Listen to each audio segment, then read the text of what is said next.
Assalamualaikum teman-teman pemirsa channel Bakalan Sukun rahimakumullah. Di bagian terakhir dari khutbah yang menyampaikan surat Yasin ayat 31-32 bahwa kita dalam kehidupan setelah mati nanti enggak akan kembali ke dunia. Sebelum kiamat kita enggak akan kembali ke dunia lagi. Tapi untuk siap-siap di alam kubur, menerima siksa atau nikmat kubur dan menunggu mempertanggungjawabkan apa yang kita lakukan kemarin-kemarin. Nah, itu dilanjutkan sedikit pada edisi kali ini. Dan silakan di-share dan subscribe ya. Terima kasih telah menonton video ini. Kita batin atau kita bisik-bisik kepada orang yang di sebelah kita, si pincang lewat. Nah, begitu itu sebenarnya salah satu bagian dari ghibah, dan ghibah itu dosanya sangat besar, dan salah satu permisalannya dosa ghibah itu adalah seperti makan bangkai saudaranya.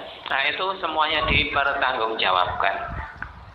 Kemarin ada yang menulis buletin agar kita didoakan oleh Rasulullah A, B, C, D, E, F, G, H, I, J. Nah, itu salah satunya adalah kalau orang yang mempermudah dalam berjual beli. Kalau sebagai penjual ada orang yang membeli ngenyang, kita kasihkan, kita berikan. Kalau kita sebagai pembeli, orang menawarkan sesuatu, nggak usah ngenyang-ngenyang yang mendaki-daki. Kenapa kok begitu? Ya, kita ingin mempermudah urusan kita dengan lawan transaksi kita lah. Orang yang saling memudahkan urusan lawan transaksinya itu didoakan oleh Rasulullah SAW, mendapatkan rahmat dari Allah Subhanahu Wa Taala. Kita sepertinya remeh ya, wis gak usah ngenyang-ngenyang. Atau nek ono kita sebagai pembeli, nek ono wong ngenyang, segera diberikan. Ini mempermudah urusan orang, dan itu mendapatkan ganjaran dari Allah Subhanahu Wa Taala. Meskipun kebaikan yang kita anggap remeh itu mendapatkan balasan dari Allah Subhanahu Wa Taala.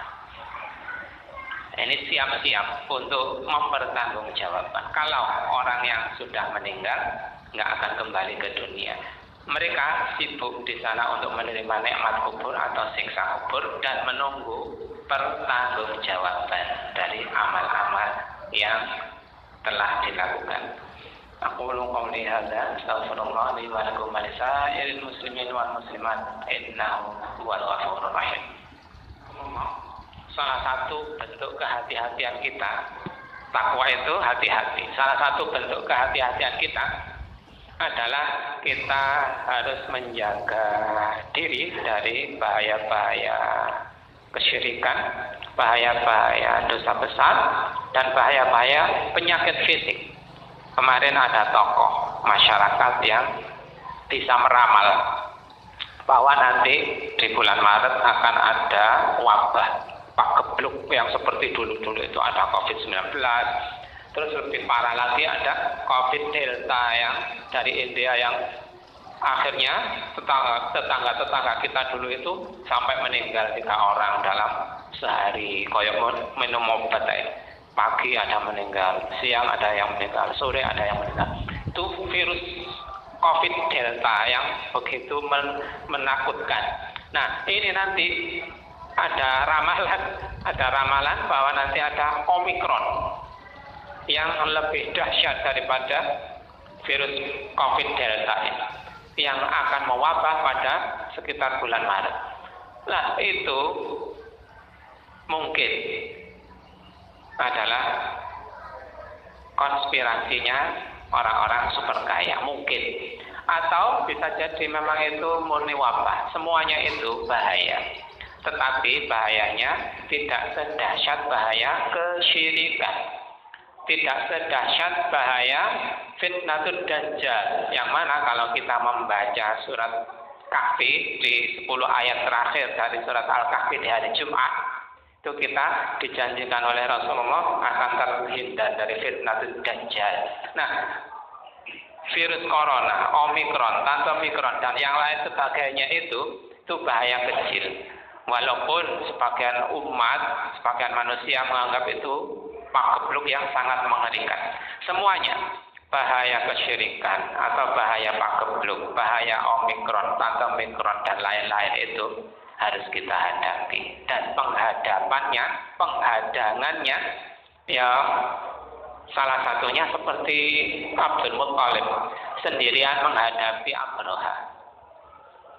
Para raja sebelum yang dilewati Abraha dari Yaman menuju Makkah itu banyak para raja yang berguguran kalah berperang dengan Abraha. Tetapi Abdul Muttalib seorang diri menghadapi Abraha dengan tawakal kepada Allah Subhanahu wa taala.